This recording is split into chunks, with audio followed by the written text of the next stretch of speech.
पंजाब हवामान अभ्यासक मुक्काम पोस्ट गुगळी धामणगाव तालुका शिरूर जिल्हा परभणी। आज आहे 12 जून 2024। आजपासूनचा परत एक शेतकऱ्यासाठी अंदाज येत आहे। सर्व शेतकऱ्याला सांगू इच्छितो की राज्यामध्ये आता 12 जून 13 जून आणि 14 जून दरम्यान आणि 15 जून दरम्यान दररोज भाग बदलत पाऊस पडणार आहे, म्हणून हा अंदाज लक्षात येत आहे। सर्व शेतकऱ्याला सांगू इच्छितो ज्यांच्या शेतामध्ये एकच ओल असले तर तुम्ही पेरणी करायला हरकत नाही। पेरणी करण्यासाठी चांगलं पोषक वातावरण, म्हणून हा अंदाज लक्षात घ्यायचा आहे।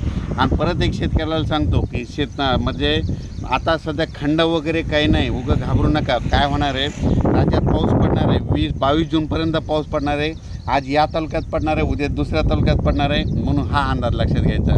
सर्व शेतकऱ्याला सांगू इच्छितो की राज्यामध्ये फक्त 15, 16 आणि 17 जून दरम्यान थोडी उघाड राहणार आहे, पण विदर्भात मात्र पाऊस पडणार आहे, म्हणून हा अंदाज लक्षात घ्यायचा। एकंदरीत राज्यात परिस्थिती बघितली तर राज्यामध्ये पश्चिम महाराष्ट्र, मराठवाडा आणि तसेच या भागामध्ये 12 जून 13 जून 14 जून 15 जून दरम्यान ओढे नाले वाहतील तसं आणखीन एक पाऊस पडणार आहे। काही ठिकाणी वाहुणी पडणार आहे, मुसळधार, कुठं रिमझिम, कुठं पेंड वालता पाऊस पडणार आहे, म्हणून हा अंदाज लक्षात घ्या। विदर्भातल्या सर्व शेतकऱ्यांसाठी आनंदाची बातमी, विदर्भामध्ये आज 12 जूनपासून आज विदर्भामध्ये बऱ्याच ठिकाणी पावसाला सुरुवात होणार आहे आणि त्याच्यानंतर विदर्भामध्ये देखील पाऊस वाढत जाणार आहे आणि विदर्भाची शेतकऱ्याची पेरणी देखील ह्या 20 तारखेपर्यंत सुरू होणार आहे, म्हणून ही विदर्भात शेतकऱ्याची आनंदाची बातमी।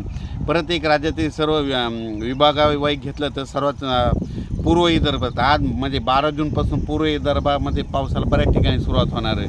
त्याच्यानंतर पश्चिमेद्वारा देखील 12 जून ते 22 जून दरम्यान दररोज भाग बदलत पाऊस पडणार आहे, म्हणून हा अंदाज लक्षात घ्यायचा। आणि त्याच्यानंतर मराठवाड्यातील देखील सर्व शेतकऱ्याला सांगू इच्छितो की 12, 13, 14 जूनपर्यंत दररोज वेगवेगळ्या भागात पाऊस पडणार आहे आणि एकच ओल असले तर पेरणी करायला हरकत नाही, म्हणून हा अंदाज लक्षात घ्यायचा।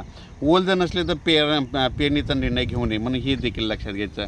त्याच्यानंतर सांगायचं झालं तर सोलापूर, सातारा, सांगली, नगर, नाशिक, धुळे, जळगाव, त्याच्यात बुलढाणा, जालना, परभणी, अमरावती, अकोला, हिंगोली, वाशिम, नांदेड, लातूर, बीड या भागात देखील ह्या 3-4 दिवसामध्ये चांगला पाऊस पडणार आहे, म्हणून हा अंदाज लक्षात घ्यायचा।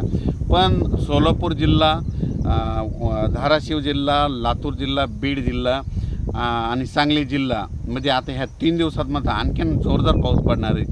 तिकडं ओढे नाले वाहतील, छोटे तरी असतील तर ते देखील भरणार आहेत, म्हणून हा अंदाज लक्षात घ्यायचा। अचानक वातावरणात बदल झाला तर परत एक मेसेज दिला जाईल। धन्यवाद।